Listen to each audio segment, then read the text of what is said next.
Hello, everyone. Dr. Vicky here, speaking to you from the Seeds of Transformation Healing Center. It's time for Taroscopes again. We're going to be doing the Taroscopes for the sign of Libra. That's Libra Sun, Libra Moon, Libra Rising for the month of November 2024. Just a quick hello to my new subscribers. Welcome to this wonderful community of like-minded souls who really aspire to make the world a better place in whatever way they can. And to my tried and true viewers who have been following me for years, I just want you to know how much I appreciate you and how important it's been for me to have you with me all these years. So I just want to point out that November is a 11 vibration month.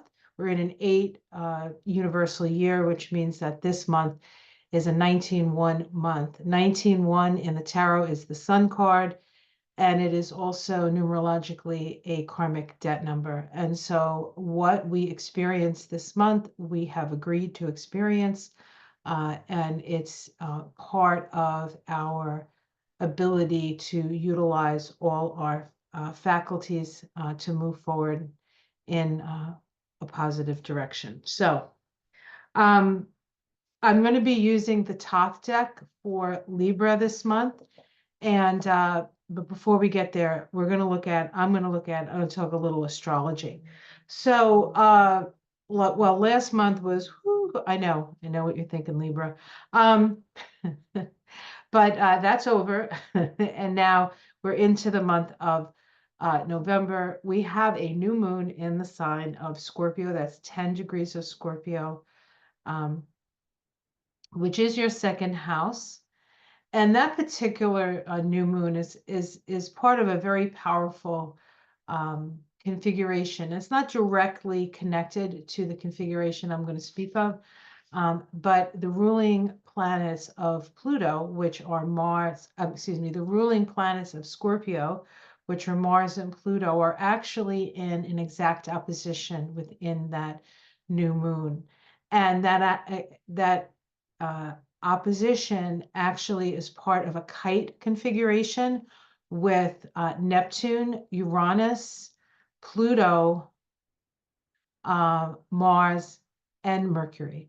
So it's not just all the way out there, but it affects us personally. Our minds are very,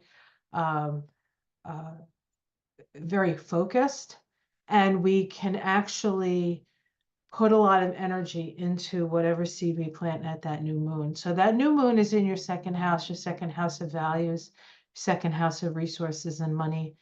The second house is a really good house. One of the ways that you can make yourself really sort of be in that second house energy is to maybe start your own business or start a project that will eventually bring you resources. So it may just be a creative, but you could start a business if that's your thing, that's your gig, or you could just start a project, right? And it doesn't have to necessarily have monetary value. You don't have to sell it necessarily, but in some way it increases your sense of self-worth and self-esteem, which is important because you guys have been at the south node of the moon now for, I want to say 17 months now, something like that.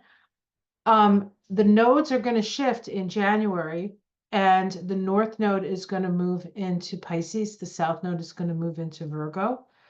And so the south node moves out of your sign. And of course, this whole south node in Virgo south node in Libra has been about renegotiating contracts, relating in a different way, having a different type of relationships that are no longer of service or use to us, we've had to let go of through this process. And for Libra, it's never easy to really let go of a relationship, even if it isn't the best relationship, because Libra is a sign that's focused on relationship.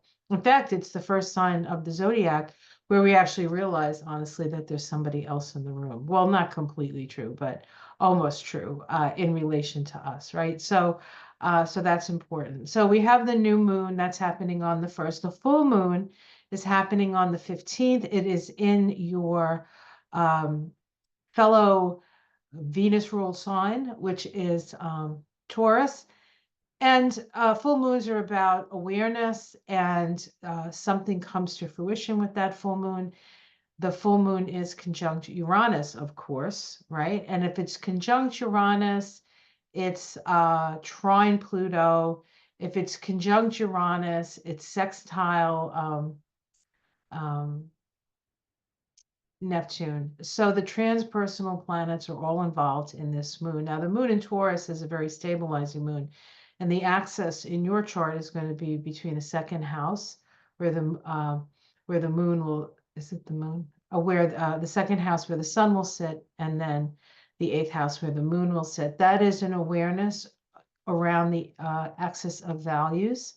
And so it's the money that you have and the money that you share with others. So there can be an illumination around that.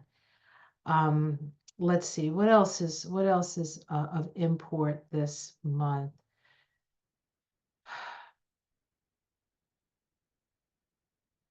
The opposition between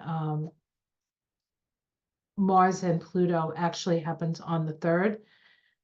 That is 2 days before the election here in the United States, and it's happening at 30 degrees of Cancer, Capricorn. That is the same degree that we had that full moon in July, when Joe Biden stepped down from the nomination and backed Kamala Harris.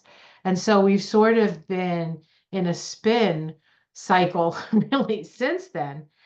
And now, like 3 days before the election, or 2 days before the election, right? Yeah, 2 days before the election, those degrees get activated again. And the significant thing about Pluto opposing, Mars opposing Pluto at those degrees, this is the last time that Mars is going to oppose Pluto while Pluto is in Capricorn. And Pluto and Mars have a special relationship in that Mars brings the desires of the soul, Pluto, which are generally unconscious, to our conscious awareness. And this has been going on since, Pluto in Capricorn, Mars in Cancer. It's been going on since, say, 2008, 2009, but this is the last time. Now, this Mars will go retrograde in December, just so you know, just to give you a little sort of look ahead. But by the time it opposes Pluto again, it's going to actually, there's 3 oppositions of Pluto and Mars because of Mars' retrograde motion. Those other 2 are going to be in Mars in Leo, Pluto in Aquarius. So it's not in your sign. It's not in a fellow cardinal sign. And of course, with Pluto moving through Capricorn since 2008, all of the cardinal signs have been getting pretty much pulverized. If you don't mind me saying, being a cardinal sign, I can say that. So that intensity is going to wane off a bit, and then come some January, I feel like the stress on Libra will have an opportunity to sort of calm down a bit, and there'll be other signs that get to have the fun that you've had over the last, well, I don't know, 16 years. Okay, so let's see what else, if there's anything else I want to mention here. Venus, your ruling sign, moves into Capricorn. When Venus moves into Capricorn, is moving into your 4th house of home. Venus in the 4th house is nice. You might want to redecorate, or you might want to decorate. It is the time of year, right, to decorate. So you might want to get some decorating in, which of course you love to do anyway, because you love beauty. And I'm just looking at my list here of things. Oh, yes, how dare I forget. Pluto, we just had this big conversation about Pluto, is going to be moving out of Capricorn on the 19th. not to be seen again for another 230 years, 32 years. So we don't have to worry about that, luckily. Uh, and the sun does move in, starts the month uh, in Scorpio, moving through that second house of values and money and self-esteem and self-worth, and then moving, once it moves into Sag, it goes into your third house of your siblings, your immediate environment, outside your front door kind of energy. All right, so let's see. Oh, yes, and how, unless I forget, on the 25th, Mercury stations retrograde. Mercury is going to be retrograde from the 25th of November to the 15th of December, and it is retrograde in the sign of Sag. So Sag is your third house. And so it is the third house is the house that's naturally ruled by Gemini. So it's a mercurial house. And with Mercury going through that and retrograde, there may be some misunderstandings, especially around siblings or neighbors. So just double check, just it's one of those, there's a thing, is it called active listening, where somebody says something and what you say back to them is, this is what I heard you say, just to make sure that what they said and what you're hearing is more accurate, because we all have our filters. Somebody says something and we react and respond to it. But if we say to them, okay, so this is what I heard you say, and you say it again, then they have an option that things, they'll be, no, that's not what this is what I meant, or this is what I said.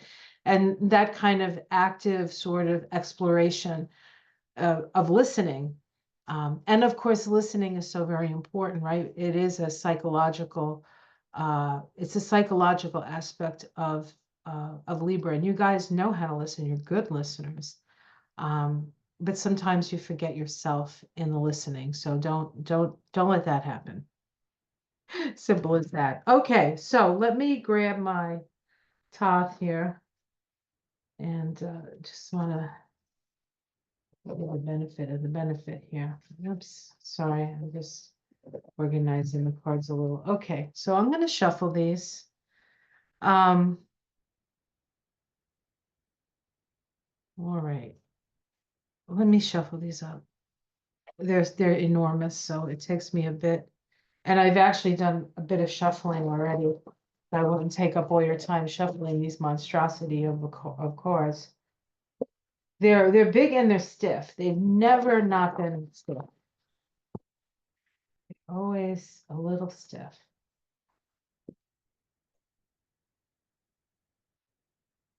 Maybe because they were developed by an Englishman, stiff upper lip and all that stuff. All right.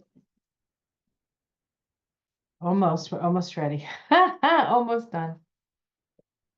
All right.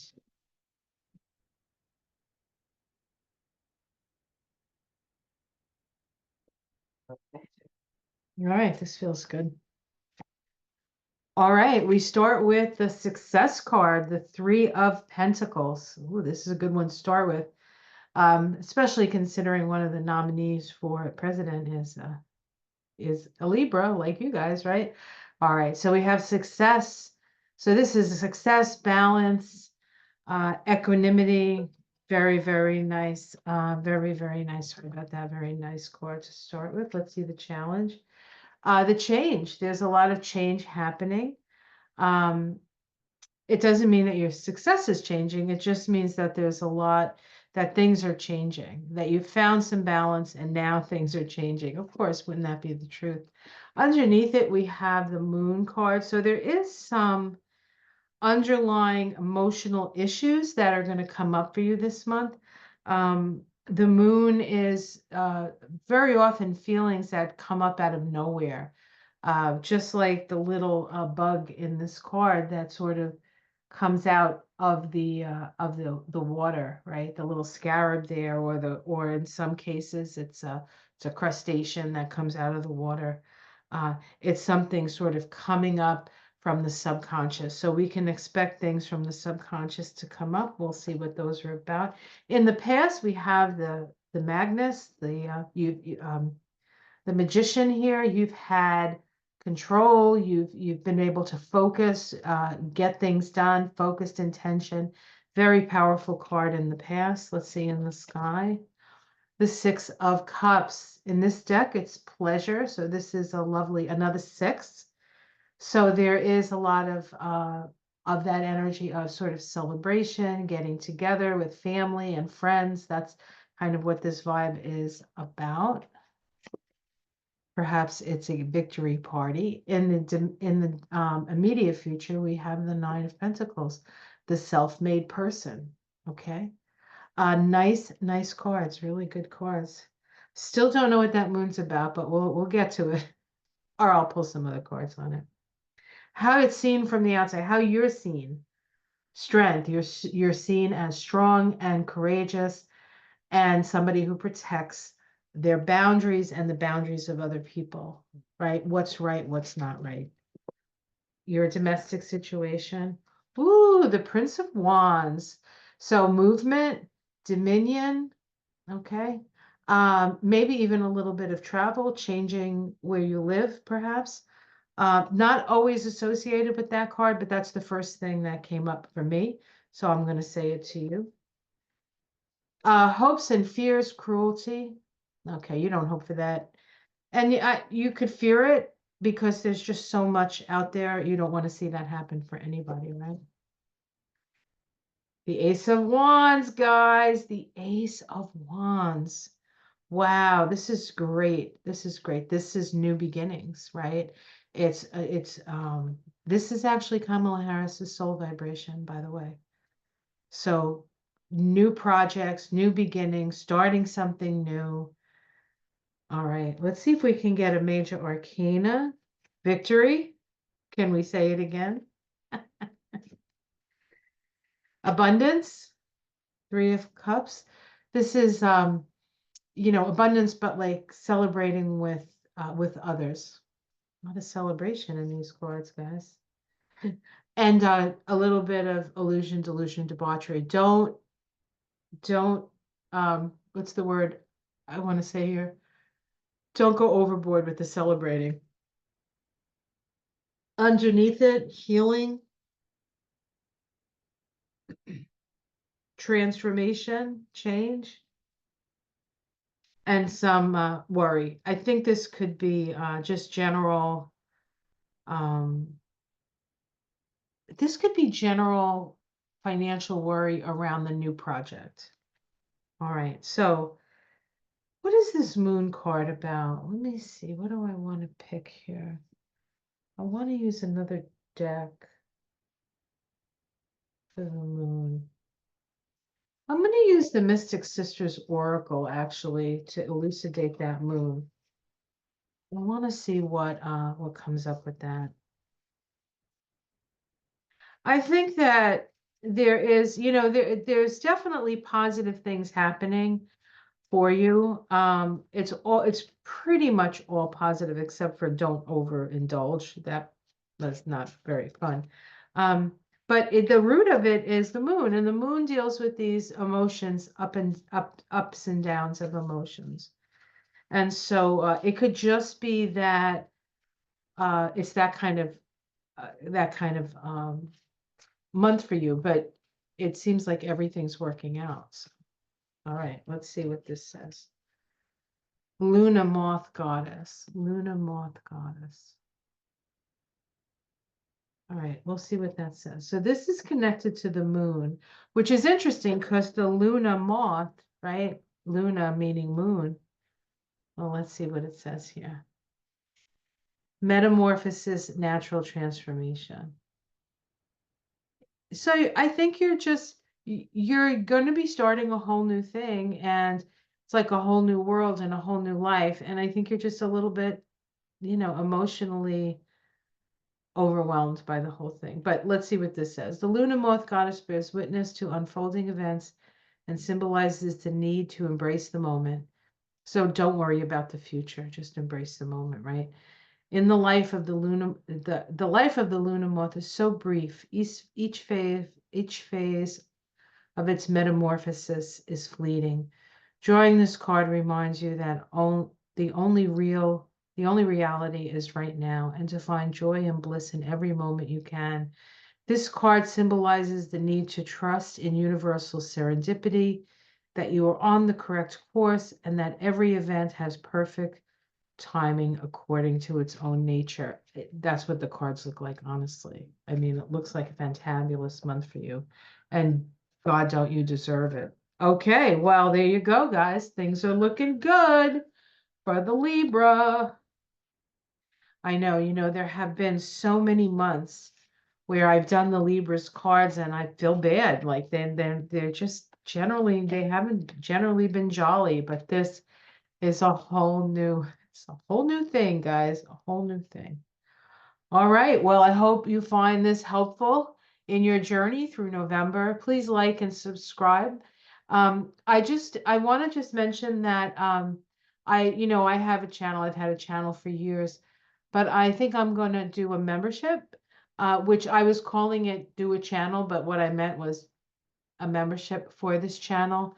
That way I can share more of my teachings, and I'll have more opportunity, and so I can share more and more about what I know, and the perspective that I bring to the party, so to speak. So have a great month. I shouldn't have to tell you. It looks like you're already going to have a great month. I'm so happy for you, Libra, and I'm so happy for Kamala, because boy, has it been quite the journey. All right, guys, take care.